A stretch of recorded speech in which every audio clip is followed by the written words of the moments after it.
दृष्टि आईएएस के audio article programme में आपका स्वागत है। आज का हमारा आर्टिकल पीआईबी में प्रकाशित लेख नेशनल फैमिली हेल्थ सर्वे 5 और द हिंदू में छपे लेख discouraging numbers on national family health survey 2019-20 के सम्मिलित सारांश पर आधारित है। इसमें टीम दृष्टि के इनपुट्स भी शामिल हैं। ये ऑडियो आर्टिकल जीएस पेपर 2 के सामाजिक न्याय खंड से जुड़ा है। तो आइए लेख की शुरुआत करते हैं। राष्ट्रीय परिवार स्वास्थ्य सर्वेक्षण 5। हमारे वीडियो अंग्रेजी में देखने के लिए फॉलो करें हमारा ही दूसरा यूट्यूब चैनल दृष्टि आईएएस इंग्लिश।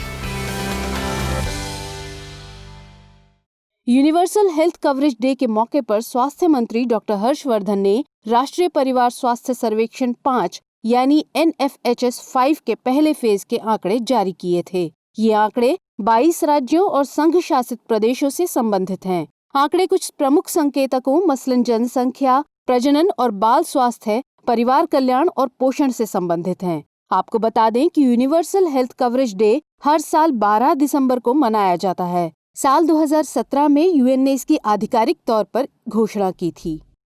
दरअसल यूनिवर्सल हेल्थ कवरेज का मतलब है सभी लोगों के लिए हर जगह बिना किसी वित्तीय कठिनाई के स्वास्थ्य सुविधाओं का उपलब्ध होना सुनिश्चित करना।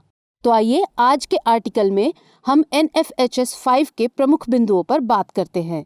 NFHS 5 के पहले फेज में आंध्र प्रदेश, असम, बिहार, गोवा, गुजरात, हिमाचल प्रदेश, कर्नाटक, केरल, महाराष्ट्र, मणिपुर, मेघालय, मिजोरम, नागालैंड, सिक्किम, तेलंगाना, त्रिपुरा, पश्चिम बंगाल, अंडमान निकोबार द्वीप, दादर और नगर हवेली और दमन एवं दीव, जम्मू और कश्मीर, लद्दाख और लक्षद्वीप को कवर किया गया है। बाकी के 14 राज्यों और संघ शासित प्रदेशों में सर्वे पर काम किया जा रहा है। ये आंकड़े मई 2021 तक उपलब्ध होने की संभावना है। NFHS 5 में 131 मुख्य संकेतकों को शामिल करते हुए सर्वे किया गया है। NFHS 5 में अधिकांश संकेतक NFHS 4 के समान ही हैं। इसके अलावा NFHS 5 कुछ नए संकेतक मसलन चाइल्ड इम्यूनाइजेशन के नए डोमेन, बच्चों में माइक्रोन्यूट्रिएंट्स के तत्व, मेंस्ट्रुअल हाइजीन, अल्कोहल और टोबैको के प्रयोग की आवृत्ति, गैर संचारी रोगों के अतिरिक्त तत्व भी शामिल किए गए हैं। तो आइए सबसे पहले अब बात करते हैं NFHS यानी राष्ट्रीय परिवार स्वास्थ्य सर्वेक्षण की कि ये क्या है। NFHS पूरे भारत में परिवार के स्तर पर एक लार्ज स्केल पर कई राउंड में किया जाने वाला सर्वे है। इसका पहला सर्वे 1992-93 में किया गया था। सर्वे में राष्ट्रीय और राज्य स्तर पर प्रजनन, शिशु और बाल मृत्यु दर, परिवार नियोजन, मातृ और बाल स्वास्थ्य, प्रजनन स्वास्थ्य, पोषण, एनीमिया, स्वास्थ्य गुणवत्ता के संबंध में जानकारी मुहैया कराता है। इसके विशेष तौर पर 2 लक्ष्य हैं। पहला, नीतियों और कार्यक्रमों के लिए स्वास्थ्य मंत्रालय और अन्य एजेंसियों को एक साथ लाना और दूसरा, स्वास्थ्य और परिवार कल्याण के मसले पर सूचनाएं मुहैया कराना। केंद्रीय स्वास्थ्य एवं परिवार कल्याण मंत्रालय ने international institute for population sciences Mumbai को कोऑर्डिनेशन और टेक्निकल गाइडेंस के लिए नोडल एजेंसी बनाया है। आइए अब एक नजर डालते हैं राष्ट्रीय परिवार स्वास्थ्य सर्वेक्षण 5 के प्रमुख परिणामों पर। TFR यानी कुल प्रजनन दर में NFHS 4 के मुकाबले लगभग सभी राज्यों में गिरावट दर्ज की गई है। साथ ही 22 राज्यों में से 19 राज्यों ने प्रतिस्थापन दर को हासिल कर लिया है। केवल 3 राज्यों मणिपुर, मेघालय और बिहार में कुल प्रजनन दर प्रतिस्थापन दर से अधिक है। सबसे कम प्रजनन दर सिक्किम में और सबसे अधिक बिहार में दर्ज की गई है। कुल प्रजनन दर का मतलब है बच्चे पैदा कर सकने की आयु वाली प्रति 1000 स्त्रियों की इकाई पर जन्मे जीवित बच्चों की संख्या। प्रतिस्थापन दर हासिल कर लेने पर देश की जनसंख्या स्थिर हो जाती है। भारत में प्रतिस्थापन दर 2.1 निर्धारित है। इसके अलावा लगभग सभी राज्यों और संघ शासित प्रदेशों में CPR यानी कॉन्ट्रासेप्टिव प्रिवलेंस रेट में वृद्धि दर्ज की गई है। ये दर हिमाचल प्रदेश और पश्चिम बंगाल में सर्वाधिक है। इसके अलावा निरोध के लिए आधुनिक साधनों के प्रयोग में भी वृद्धि देखी गई है।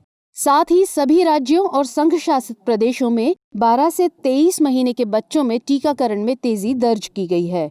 नागालैंड, मेघालय और असम को छोड़कर लगभग सभी राज्यों में 2/3 से अधिक बच्चों का पूरी तरह से टीकाकरण किया जा चुका है। गौरतलब है कि दिसंबर 2014 में भारत सरकार ने बच्चों और गर्भवती महिलाओं के संपूर्ण टीकाकरण को हासिल करने के मकसद से मिशन इंद्रधनुष लॉन्च किया था।